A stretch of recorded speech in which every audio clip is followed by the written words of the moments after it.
जय सच्चिदानंद जी। आज का शुभ सत्संग 14 नवंबर, दिन शुक्रवार।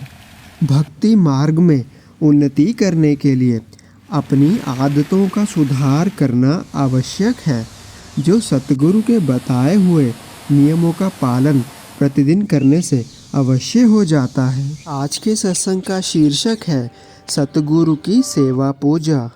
बीते दिन श्री अलौकिक धाम रायपुर छत्तीसगढ़ में श्री सतगुरु देवदाता दीनदयाल जी का शुभ आगमन हुआ है।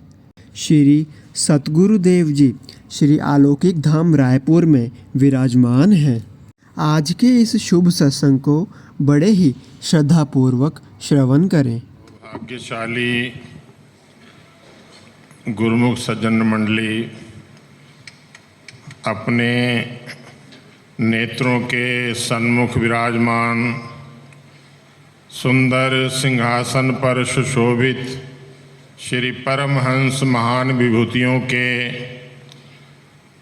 एवं श्री हजूर सतगुरुदेव दाता दीनदयाल महाराज जी के परम सुंदर परम मनोहर दिव्य दर्शन करते हुए और अपनी मुखवाणी को पवित्र करने के लिए बड़े प्रेम सहित मिलकर बोलो जयकारा बोल मेरे श्री गुरु महाराज की जय।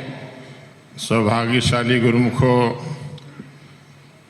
हम सब सेवकों पर हमारे श्री सतगुरुदेव दाता दीनदयाल महाराज जी के असीम उपकार हैं, महान अनुकंपा है, जो हम सब सेवकों को अपने चरणों की शीतल सुखद छत्र छाया में बिठा करके और हमें सद्गुरु पूजन आराधन करने का ये जो देव दुर्लभ अवसर प्रदान कर रहे हैं, ये हम सब सेवकों पर श्री सतगुरुदेव दाता दीनदयाल महाराज जी के अनंत अनंत उपकार हैं।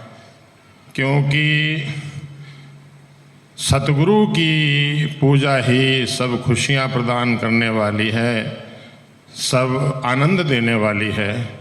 इसलिए महापुरुषों ने वर्णन किया है कि ये अवसर दुर्लभ यह अवसर दुर्लभ बड़े भाग्य से पाए और गुरु चरणों की पूजा से जन्म सफल हो जाए।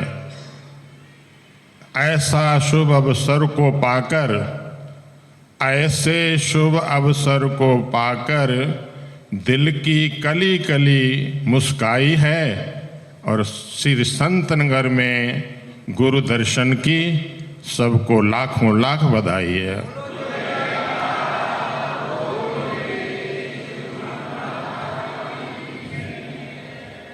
गुरुमुखों, सतगुरु की पूजा आराधना करने का ये जो सौभाग्य है, ये हर एक को नहीं मिलता। क्योंकि सतगुरु की पूजा करने से, सतगुरु का दीदार करने से ही इंसान की आत्मा को सच्ची खुशी प्राप्त होती है। क्योंकि आत्मा, हम सब जीव आत्मा हैं और हमारे सतगुरु परमात्मा हैं। तो आत्मा परमात्मा का अंश है, इसलिए आत्मा को जब तक परमात्मा रूप सतगुरु का दीदार न हो जाए, तब तक अंतरात्मा हमेशा बेचैन, अशांत, दुखी बनी रहती है। दुनिया के किसी भी पदार्थ में, किसी सामान में, दुनिया के किसी भोगों में कहते हैं कि आत्मा को कोई लाभ नहीं मिलता। न तो आत्मा को कोई लाभ मिलता है, न ही आत्मा को कोई खुशी मिलती है। दुनिया की जितनी भी चीज़ें हैं, उनका संबंध शरीर के साथ है। दुनिया के जितने भोग हैं, जितने पदार्थ हैं, वो सब शरीर के लिए हैं, आत्मा से उनका कोई लेना देना नहीं। तो अगर मनुष्य सतगुरु को भूल करके और अगर अपना दुनिया में दिल लगाता है, दुनिया के भोगों में दिल लगाता है, तो कहते हैं कि दुनिया के जो भोग हैं वो इंसान की आत्मा को अधोगति में ले जाने वाले हैं। इसलिए ग्रंथों में वर्णन आया है कि ए फल मीठे जहर भरे हैं, सुख थोड़ा और विपत घनेरी।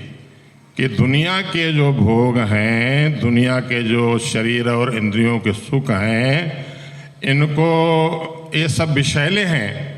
जैसे कहते हैं कि जो मीठी गोली होती है अंदर दवाई, तो उसमें ऊपर से मिठास हो और अंदर से विष भरा हो, तो अगर कोई भी उसका सेवन करेगा तो जो खाएगा तो जरा सी देर के लिए उसको मिठास आएगी, जब वो अंदर जाएगी तो उसकी आत्मा के लिए, उसके शरीर के लिए घातक है। तो ऐसे ही कहते हैं कि जो शरीर के भोग हैं, अगर इंसान इसमें फंसा रहता है, अपनी सुरती को, अपने दिल को हमेशा संसार के भोगों में फंसा के रखता है, ईश्वर परमात्मा को भूल जाता है, तो शरीर के भोग तो थोड़े समय के लिए सुख देते हैं। तो अगर शरीर के भोगों में इंसान फंस करके ईश्वर को, परमात्मा को, सदगुरु को भूल गया, तो उसकी आत्मा को फिर अनंत जन्मों तक अधोगति में, 84 लाख बंधनों में दुख उठाने पड़ते हैं। इसलिए महापुरुष सदगुरु ही समझाते हैं कि दुनिया के जितने पदार्थ हैं, दुनिया के जितने सामान हैं, इस शरीर के निर्वाह के लिए हैं, इसलिए हैं कि हमारा शरीर कायम रहे। एक बड़े उच्च कोटि के संत हुए हैं, उन्होंने फारसी भाषा में ये वर्णन किया है कि खुर्दन बराए जीस्तन बा जिक्र करदन अस्त, तू मोत किद की जीस्तन अज बहरे खुर्दन अस्त। इसका मतलब ये है कि जो खाना पीना है वो किस लिए है कि हमारा शरीर स्वस्थ रहे, हमारा जीवन कायम रहे। और जीवन किस लिए है? अपनी आत्मा के कल्याण के लिए, सतगुरु की सेवा पूजा भक्ति करने के लिए। मगर चूंकि ये संसार माया की रचना है, तो माया का ऐसा पर्दा मनुष्य की बुद्धि के ऊपर पड़ जाता है, जिसके कारण वो समझता है कि शायद ये जीवन ही खाने पीने के लिए, ऐश करने के लिए मिला है। आम संसारी लोग जिनको सत्संग नहीं मिला, जिनको सत्पुरुषों की संगत नहीं मिली, वो क्या समझते हैं? वो कहते हैं कि खा लो, पी लो, मौज उड़ा लो, और ज़िंदगी में है क्या?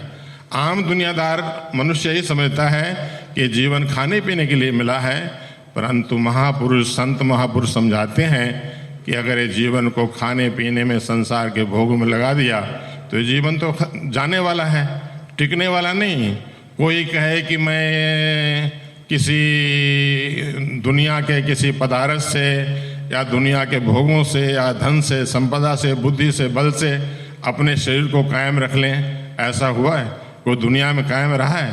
कहते हैं फना हो गए पहलवां कैसे कैसे, जमी खा गई नौजवान कैसे कैसे। क्या भरोसा है इस जिंदगी का, और साथ देती नहीं किसी का। कि जीवन का कोई भरोसा नहीं, कब हमारे हाथ से निकल जाए। तो केवल सतगुरु की पूजा, सेवा, आराधना करने के लिए मिला है।